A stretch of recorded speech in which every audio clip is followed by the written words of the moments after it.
Dead men tell no tales, or do they? But what if they could? Think about it. You can't convict a dead man. The law sees death as an end, a full stop. Courts need a death certificate for a reason. It's a legal document that signifies the end of a person's legal responsibilities. It's not just about closure, it's about jurisdiction. Without it, the courts can't proceed. See, the legal system loves dealing with dead things. Metaphorically speaking, of course, it simplifies matters. And sometimes, not so metaphorically, estates, wills, and trusts all come into play. Ever get a letter addressed to you, but not really? It's like a ghost from your past. Like, it has your name, but it's in all caps, maybe with CO or estate of thrown in. It's eerie, right? That's the legal system talking to your legal persona, not the flesh and blood you. It's a different kind of identity. This distinction is crucial because, in the eyes of the law, we're all presumed dead. It's a legal fiction. Stay with me here. It's about to get weird. But understanding this can change how you see the legal world. You incorporated the legal fiction of person. This concept is a cornerstone of modern law and business. The law sees the world in black and white, living or dead, human or corporation. It simplifies the complexities of life into manageable categories. Yep, corporations are people too, legally speaking. This allows them to enter contracts, sue, and be sued, just like you and me. They are called juridical persons, existing only on paper.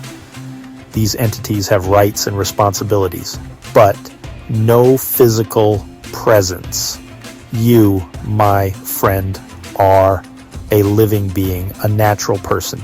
You breathe, eat, and feel emotions. But here's the rub: the legal system prefers dealing with its own creations, those tidy, juridical persons. They're predictable, controllable, living beings, messy, unpredictable. They don't fit neatly into legal boxes. So the law creates a workaround, your legal persona. This persona is a simplified version of you, easier to manage. This paper-based doppelganger is born the moment you get a birth certificate, social security number, you name it. It's your legal shadow following you throughout life. And guess what? The legal system treats this paper person as if it's, well, dead. It exists in a realm of legal fiction separate from your living reality. Presumed dead or legally deceased, the courts catch 22. Remember that letter addressed to the all caps version of you? That's your dead legal persona. It's a strange concept, but in the eyes of the law, that all caps name represents a separate entity. See, the legal system operates under the presumption of death. This means they treat that entity as if it has passed away. It's a handy little loophole. By assuming you're deceased in a legal sense, they gain jurisdiction over your estate, your assets, your legal persona. This allows them to manage and control these aspects without your direct involvement. It's the court's version of finders keepers. They find your legal persona and keep control over it. But here's the kicker. They can't actually say you're dead. They can only presume it. That requires proof, a pesky death certificate. Without it, they can't officially declare you deceased. So they presume you're dead, which gives them the authority to act as if you are, without ever actually having to prove it. This presumption allows them to navigate around the need for concrete evidence. It's a legal head-scratcher of epic proportions. The complexity and implications of this legal presumption can be quite baffling. Stuck in legal limbo, life under the presumption of death. What does this mean for you, a living, breathing human being? Well, it means you're stuck in a legal limbo. You're considered lost at sea, legally speaking.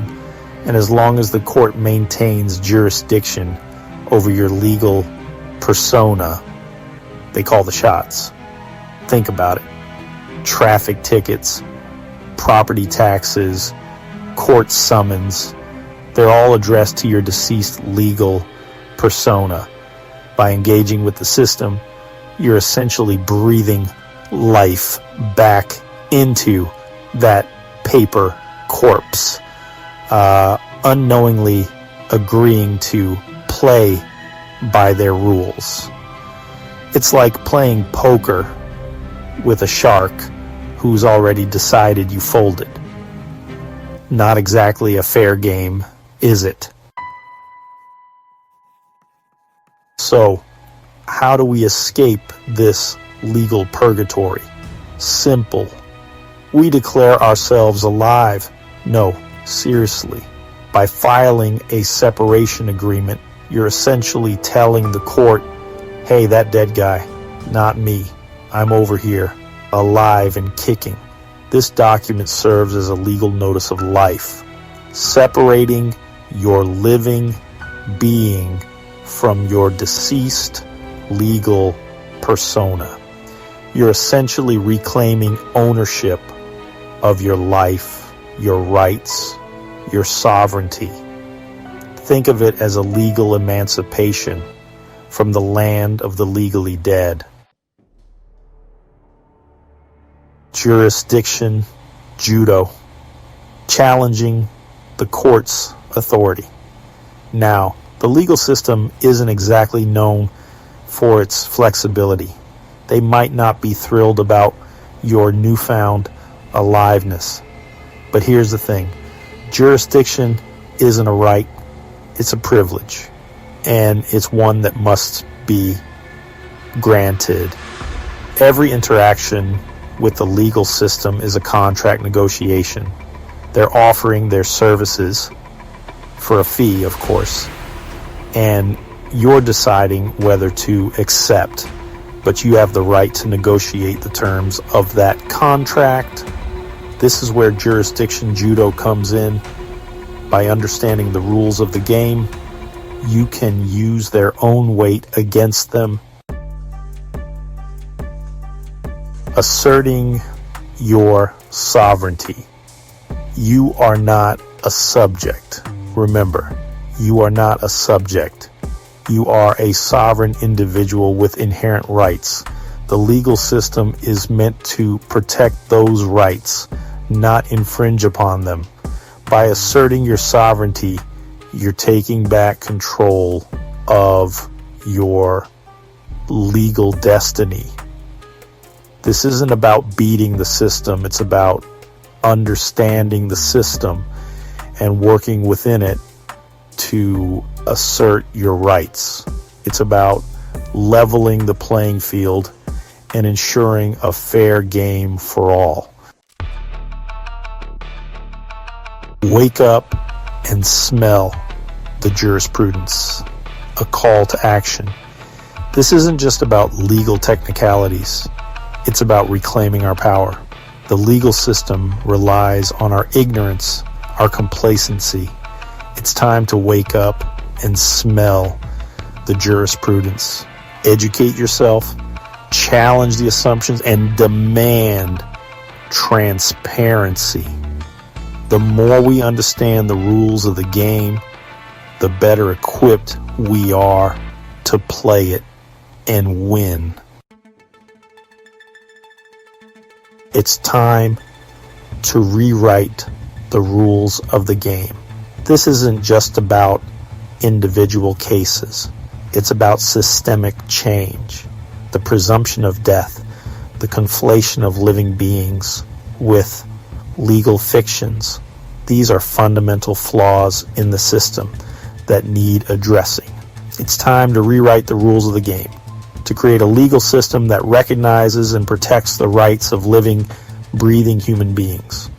A system that honors our sovereignty and empowers us to navigate the legal landscape with knowledge and confidence.